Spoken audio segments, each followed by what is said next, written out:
Our lives mirror that of a butterfly. We are who we are today because of the struggles that we have been through. I am Dr. Saroj Swapnil Salelkar. I am an occupational health physician with over 18 years of experience in the health sector. I am also a published author and a researcher with a few papers under my belt. Today, as we speak about healing journeys, I would like to tell about an incident in my life. I was a young mother of a 4-month-old son and a 3-year-old daughter. I was overwhelmed with my duties of motherhood and the balancing act it required. The crying infant, sleepless nights, and a hyperactive toddler kept me on my toes throughout the day. I didn't have time for anything else. I could hardly finish one task when another was already lined up. I felt that my life was on autopilot with no rest pause. I was drowning in feelings of negativity and hopelessness.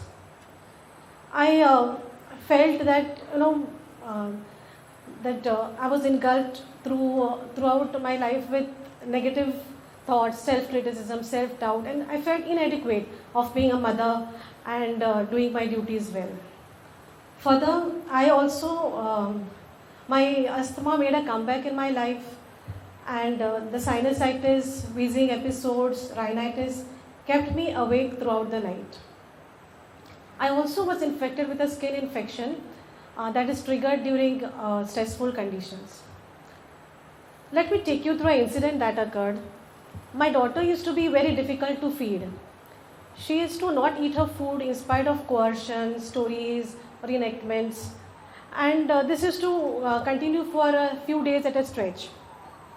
This left me tired and overwhelmed. So it was another one of the episodes, and I was in the kitchen throwing another of her feeds down the drain when I felt my hands and feet get cold and clammy. My heart skipped a beat and I was engulfed in darkness. The next moment I realized I was lying on the floor, my head hurt, and I was staring into the face of my concerned mother-in-law. Thus, I realized I had fainted.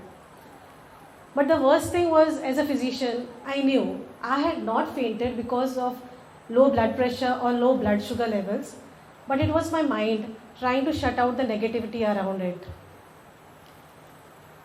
I would like to believe that this was the darkest phase in my life because a few months after that, I happened to do a meditation course which changed the trajectory of my life. As a student of science, I used to believe in science only and not in spirituality and gurus. But after the transformation I experienced, I realized that science and spirituality are not mutually exclusive, but they go hand in hand. Hence, various studies have also been shown that proves this in today's world. So with a changed perspective, I started to view people and situations in a different way. I started to realize that struggles are for everyone, and everyone has to go through them to emerge stronger. I also realized that change is inevitable, and after every dark night, a sun always emerges. I realized the importance of gratitude, meditation, and mindfulness. Thus I started writing again. I had forgotten it was my refuge in tough times. Gradually, as my children grew older, I started reading books.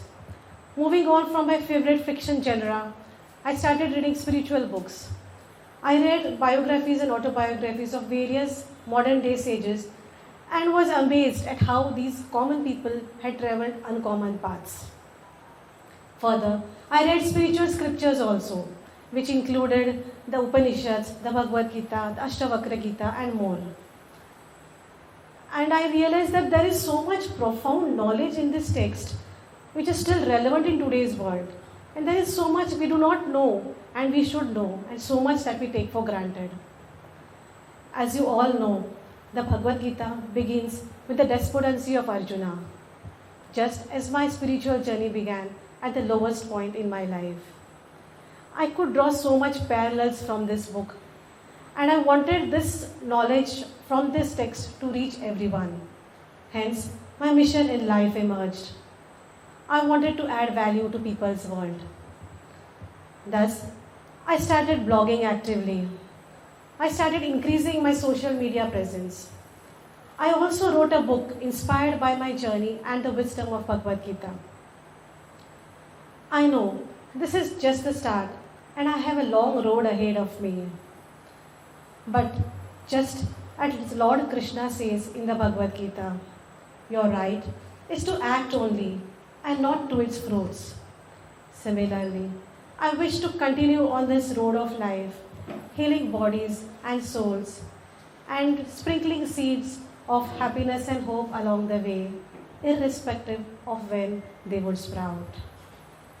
Today, I wish sincerely that you all may emerge as beautiful butterflies from your struggles and find a mission in life for yourself that would lead you to self-fulfillment. Thank you so much for listening to me.